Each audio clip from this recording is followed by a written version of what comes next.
नमस्कार, राजरत्न दर्शन न्यूज मध्ये तुमचे स्वागत आहे। आज आपण चालू घडामोडींवरील व्हिडिओ पाहणार आहोत। या व्हिडिओबद्दल असणारे तुमचे मत कमेंट मध्ये कळवा। चला तर मग व्हिडिओला आणि आजच्या विषयाला सुरुवात करूया।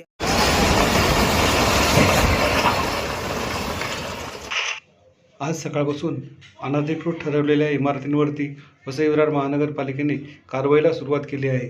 त्यांचे असे म्हणणे आहे की सुप्रीम कोर्टाच्या आदेशाप्रमाणे 41 बिल्डिंगवरती कारवाई करायची आहे, पण आज 7 बिल्डिंगवरती कारवाई झाली।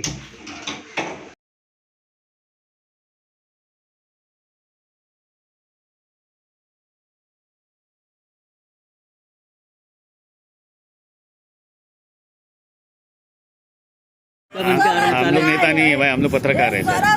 अरे अब आप लोग पत्रकार करके क्या करोगे?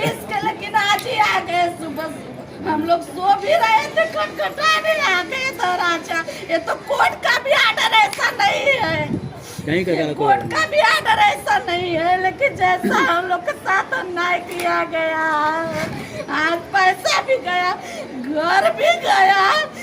बच्चे लोग के इंजीनियरिंग का पेपर चल रहा है, आज बच्चे लोग पेपर छूट गई। आज बच्चे लोग इंजीनियरिंग का मेरा फाइनल बच्चे लोग को पेपर 2 दिन से हो रहा है।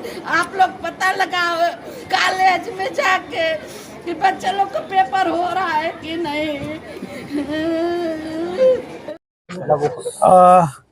ह्या आचोळ्यामधील इथं STPचं मलनिस्सारण केंद्राचं आणि क्षेपणभूमीचं आरक्षण आहे आणि ही खाजगी स्वरूपाची जमीन जरी असली तरी या ठिकाणी 41 ह्या इमारती 2006 ते 2012 या कालावधीमध्ये अनधिकृतरित्या बांधल्या गेलेल्या आहेत आणि ह्या आरक्षित जागेवर बांधल्या गेलेल्या असल्याने आणि तसंच NGT जे राष्ट्रीय हरित लवाद आहे त्या ठिकाणी महापालिकेच्या विरोधात STP किंवा मलनिस्सारणाचं काम व्यवस्थित होत नसल्यामुळे तक्रारी दाखल झालेल्या होत्या आणि महापालिकेला दंडात्मक कारवाई देखील केली होती।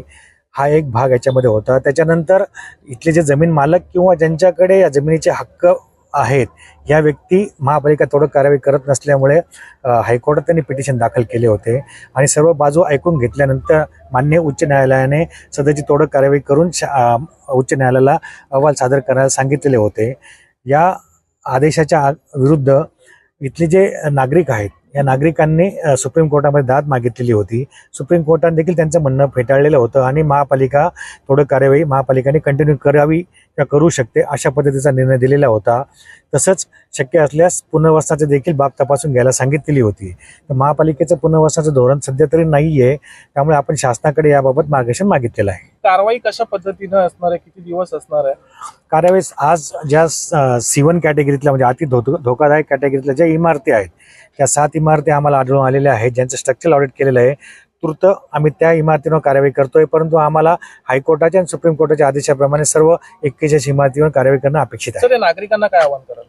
नागरिकांना आम्ही हेच आवाहन करतो आहे की या ठिकाणी आपला रहिवास आहे, आपण अनधिकृत बांधकाम झालेल्या इमारतींमध्ये आपण नोटराइज डॉक्युमेंट असेल किंवा इतर कोणत्याही दस्तावेजाच्या अंतर्गत आपण इथला सदनिका खरेदी केली आहे, याबाबत महापालिका आपल्याला सर्टिफिकेट देणार आहे, करून देणार आहे, जेणेकरून भविष्यात ज्यावेळी पुनर्वसन किंवा इतर कोणत्याही प्रकारचा मोबदला देण्याची कार्यवाही जमीन मालकांवर किंवा शासन निश्चित करेल त्यावेळेस आपल्याला ह्या सर्टिफिकेटचा आपल्या रहिवासाचा पुरावा म्हणून याचा नक्कीच फायदा होणार आहे आणि त्याच्यामुळे आपल्याला आपले हक्क अबाधित राहणार आहेत। त्यामुळे या धोकादायक इमारतीमधील रहिवास आपण तात्काळ खाली करावा।